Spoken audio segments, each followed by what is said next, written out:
Airoli sector 2 येथील ज्ञानदीप शाळेच्या मैदानावर माजी नगरसेवक अनंत सुतार यांच्या मार्गदर्शनाखाली राकेश पेडणेकर यांच्या वतीने अनंत प्रतिष्ठानच्या वतीने एक दिवसीय ओव्हरआर्म क्रिकेट स्पर्धा नगरसेवक चषक 2025 यशस्वीरित्या संपन्न झाली।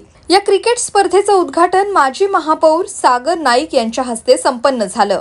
यावेळी माजी नगरसेवक अनंत सुतार, माजी नगरसेविका शशिकला सुतार आणि इतर मान्यवर उपस्थित होते। या क्रिकेट स्पर्धेमध्ये सेक्टर 2 परिसरातील एकूण 6 क्रिकेट संघांनी या स्पर्धेत मोठ्या उत्साहाने भाग घेतला। उपस्थित मान्यवरांनी खेळाडूंशी संवाद साधून त्यांच्यातील खिलाडू वृत्ती आणि जोश वाढवून त्यांना प्रोत्साहित केले। या स्पर्धेमुळे सेक्टर 2 मधील स्थानिक तरुणांना त्यांच्या क्रीडा गुणांचं प्रदर्शन करण्याची एक उत्तम संधी मिळाली। या क्रिकेट स्पर्धेमध्ये सुतार रॉयल क्रिकेट संघ हा विजेता ठरलाय, तर सुतार ब्लास्टर हा उपविजेता संघ ठरलाय।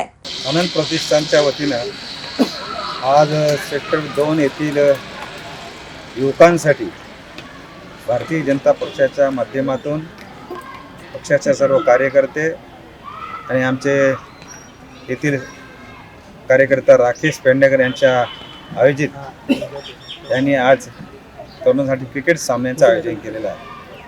या आयोजनाचे क्रिकेटच्या उद्घाटनाकरिता नवी मुंबईचे तरुण युवा महापौर सागरजी नाईक साहेबांच्या हस्ते याचा शुभारंभ झाला आणि आता हा सामना दिवसभर चालणार आहे। या सेक्टर 2 मध्ये प्रत्येक विभागातील एक टीम अशा प्रकारचे सगळे टीम इथं आज जवळजवळ जमा झालेले आहेत। तरुणांमध्ये वेगळा उत्साह असावा, तरुणांनी वेळेवर जोश मध्ये आपलं काम करावं आणि त्यांचा उत्साह कायम टिकवण्याकरिता माझ्यासारखा एक सामान्य कार्यकर्ता मी त्यांना मदत करत असतो आणि ही निवडणुका डोळ्यासमोर ठेवून नाही तरी मी कायमस्वरूप भरत असतो। गेल्या मला वाटते हा महिन्याभरातला माझा 4था सामना आहे। मी पूर्ण पॅनलचा सामना घेतला, नाक्यावरचा घेतला, आता घेतला आणि आता गावातला पण आहे। तर असे सामने घेत असताना तरुणांना एकत्र करणे, ज्येष्ठ नागरिकांना एकत्र करणे, महिलांना एकत्र करणे, जे आणखी आवश्यक असलेल्या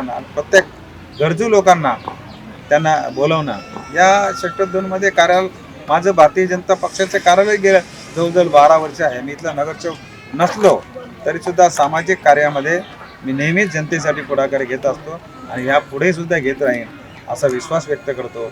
bureau report, Navi Mumbai network.